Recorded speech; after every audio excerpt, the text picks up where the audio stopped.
Now I invite Mr. Sudhakar Kesavan to say a few words about his thoughts on the center and the way forward.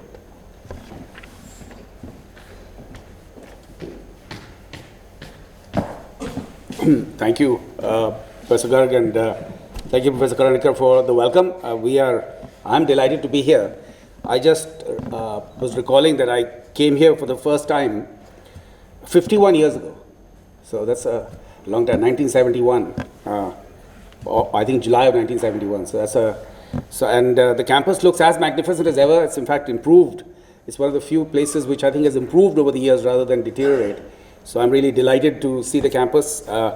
Yesterday in the morning when I got up and I wandered around, it was really good to see the calm and the green all around. So it's always good to think back and think that we were really fortunate to have spent 5 years. Yeah, we were here for 5 years when we were here. So I think that it is really great to be back. I'm delighted to welcome Mukul Kesavan and Arundhati Das, my sister-in-law here. I think they've come here for the first time. Well, actually, Mukul was here because he used to come on the debating team for the cultural festival, which from St. Stephen's College, and it is an interesting factoid.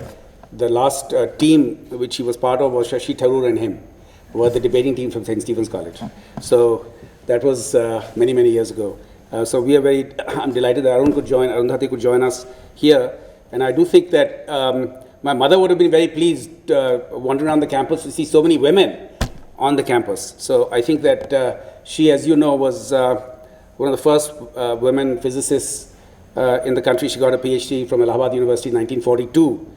And her Vivavosi examiner was C.V. Raman, who failed her for the first time in the Vivavosi because one of the references to his papers was not listed in her thesis.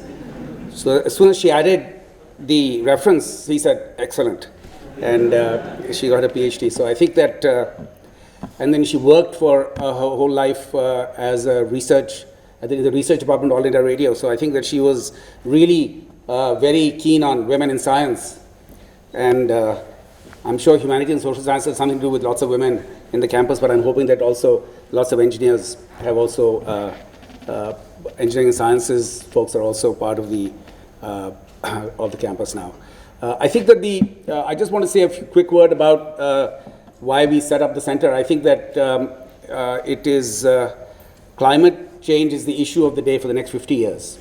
I think that it's going to be important for the world, and as Professor Garg and Professor Karanikar pointed out, it's really important interdisciplinary issue which we need to work on. And there's no other place better than IIT Kanpur, where we have a strong humanities social sciences department, plus of course engineering and sciences, where we can work together to come up with solutions. And I think for India, and given the size of the country and the size of the economy, all these solutions have to come from within.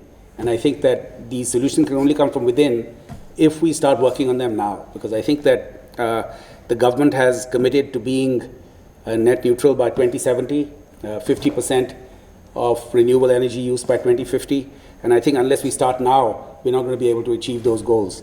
And I think those solutions have to be developed within India, because I think we can always look at things which are done outside, but I think they have to be adapted and developed and innovated within the country. So I think that this is a great place for us to do it. I think that we have exactly the right people. I've been really impressed with Professor Karanikar's commitment to making sure that this happens. It happened very quickly with very little bureaucracy, and we are all really fortunate to have him as the director. I think the institute has made enormous progress in the time he's been here, and Professor Garg has really led the whole effort very aggressively over the last year, and I'm delighted that we have all kinds of new faculty who joined us who can help move the boundaries of knowledge along. And I think that I'm really looking forward to seeing how we can make progress on the center. So I think that I'm also delighted that Professor Karanikar mentioned that there is some thinking he's doing on setting up a broader school, and if that happens, that'll be even better. So if we could catalyze that, then that's something where IIT Kanpur would be